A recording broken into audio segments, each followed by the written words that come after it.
Football, the beautiful game, played by the masses, enjoyed by the masses, simple yet complex, an emotional roller coaster of highs and lows, legends that changed the world, uniting our planet through a shared interest.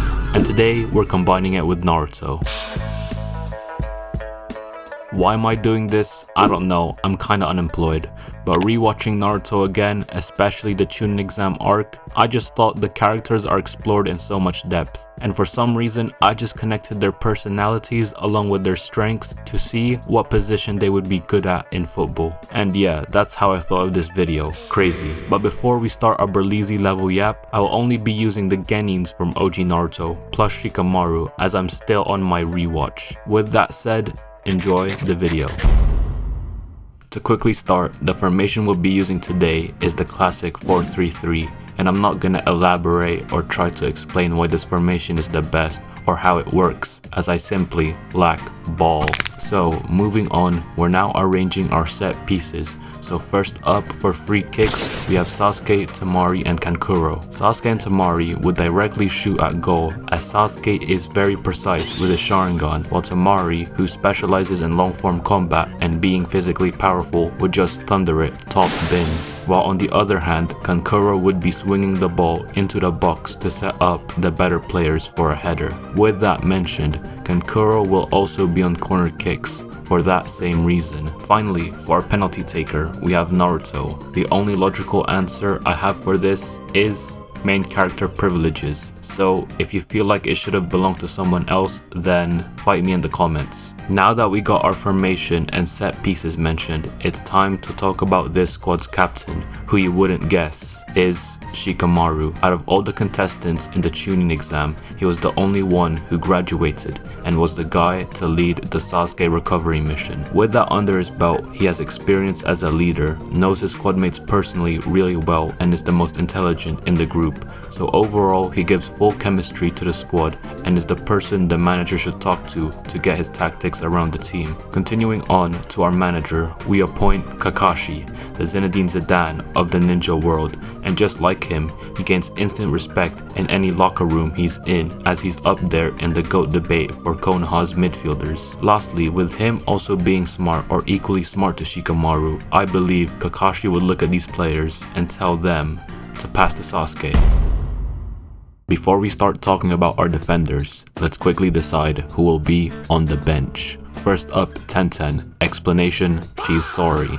Ino, also sorry. Now Sakura, she's kinda decent as she's got an above average intelligence except when Sasuke's around, and in early Naruto she seems to have good chakra control, equaling to a good first touch or dribbling, and can replace the midfield or wingers if needed. While Hinata, our last bench player, is basically just Kamavinga. She is definitely very versatile and can play anywhere on the pitch, as her abilities like the Byakugan and Gentle Fist make her an all-rounded player. This is because she has 360 vision and can use it to scan the pitch to find a pass or position herself defensively, while her Gentle Fist and quick hands mean she can cleanly tackle without getting carded and dribble out of difficult situations.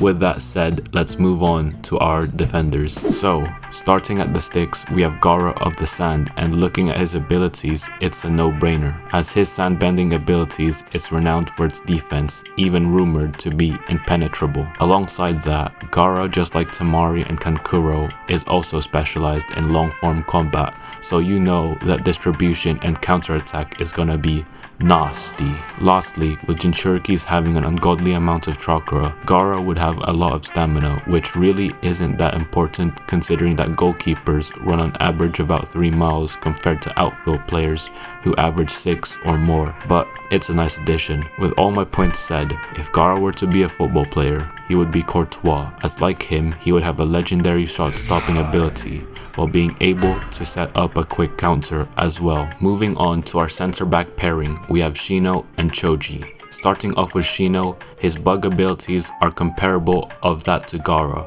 but just watered down. So putting that into perspective, His abilities strongly correlate to a defensive role, so him being a center back is a perfect fit, as he's shown to be quite intelligent, especially in the Chunin exam arc, like not falling victim to the genjutsu and beating Kankuro. So, Shino would be a smart defender, gathering intel with his bugs to position himself nicely to win the ball. With that said, if he were to be a footballer, it would have to be the Aura Farm defender himself, Virgil van Dijk, as like him, he would be a physical presence using his intelligence to position himself out-muscling opponents rather than tackling them, as I think Shino is too nonchalant for that nonsense. In addition, with Shino's ability being long range too, he would be progressing the ball just like Van Dijk as well. So overall, Shino would be a dependable center back. Part of the Amici clan, Choji is a formidable powerhouse who uses food to increase his chakra like R9. But unlike R9, Choji doesn't radiate any flare, which is really obvious when you look at how he wears his headband.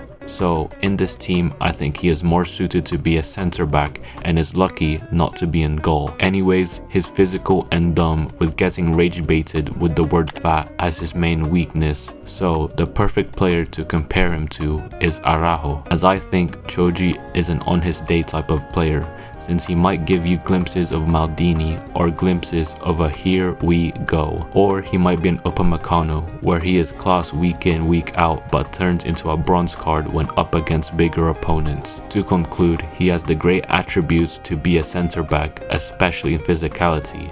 However, he may not have the IQ, but that's alright since he's paired up with Shino, who can guide him on the pitch. Now that we have our goalkeepers and center backs established, let's talk about our fullbacks, who are Tamari and Kiba. So firstly, let's talk about Kiba, which I have nothing to really say about. He's fast, I guess, and I think Hinata should replace him. But because he was in the Sasuke retrieval arc, I give him the benefit of the doubt for being stronger than her. But you know what?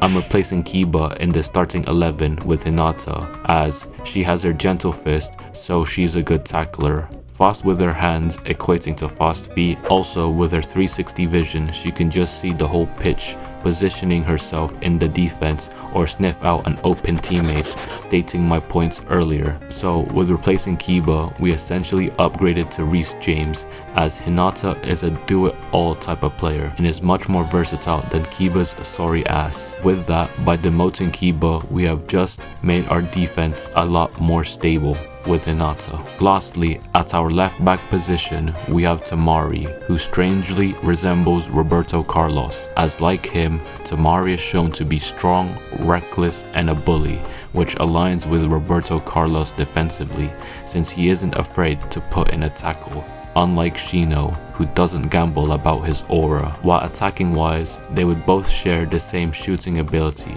since Tamari, like her brothers, are long combat specialists, so naturally she would have a rocket of a foot, or the ability to put in a good cross, which is why I put her on free kicks at the start. So overall, Tamari would be a winger's nightmare, as she is strong and hard to shake off, while offensively, she would get a cheeky assist or defy physics with her shooting.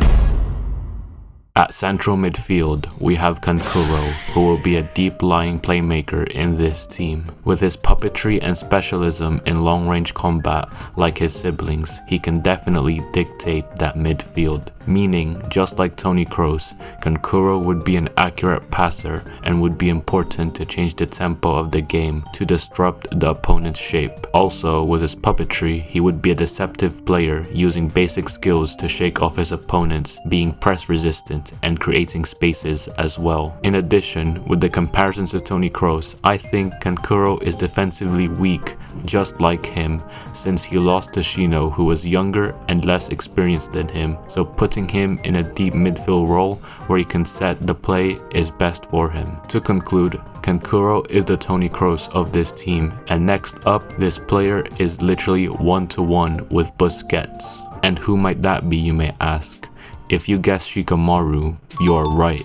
In my opinion, Shikamaru is a weak ass ninja. However, his IQ makes up for it, which is why I think he really aligns with Busquets, as Busquets heavily relies on his intelligence and awareness, becoming the most press resistant player even though his other attributes are low, reading the game like nobody else. With that, it just reminds me of Shikamaru's match against Tamari, as he uses his environment and timing to strengthen his shadow, cornering her to the hole Naruto made earlier, unsuspectingly losing the match. But we count it anyways, since we all know who won the Africa Cup of Nations. To wrap up, Shikamaru is our CDM and is basically Busquets. Now, to complete the midfield trio, we have Neji, who will be playing a box-to-box role. This is because he's physical, has great vision with his Byakugan, allowing him to have telescopic 360 vision, minus his blind spot, which is accounted for as he was a prodigy before Shippuden. Adding on to his accomplishments, he has mastered the 64 trigram and gentle fist, translating to fast hands, fast feet,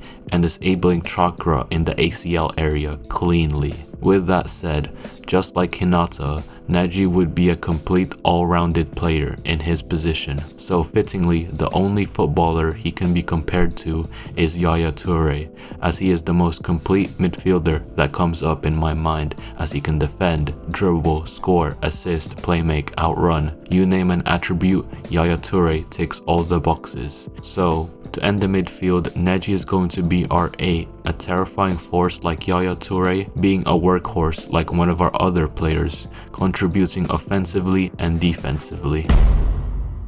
Finally, the front 3, 1 striker and 2 wingers. And on that right wing, we have Rock Lee. With his speed, you know I had to put him there, and is also the reason why I'm making this video today, as when I was watching the show again, I knew he was a winger. A player comparable to Gareth Bale, who is known for his speed and aerial ability. Using his speed, he would be blowing past fullbacks, racing them as his only skill. And in the box, he would be hitting that ball like he hit Gaara with that front lotus. Lastly, his mentality and work rate would be a nice added addition to the defense, as the next player who plays at the left wing is gonna be lazy as...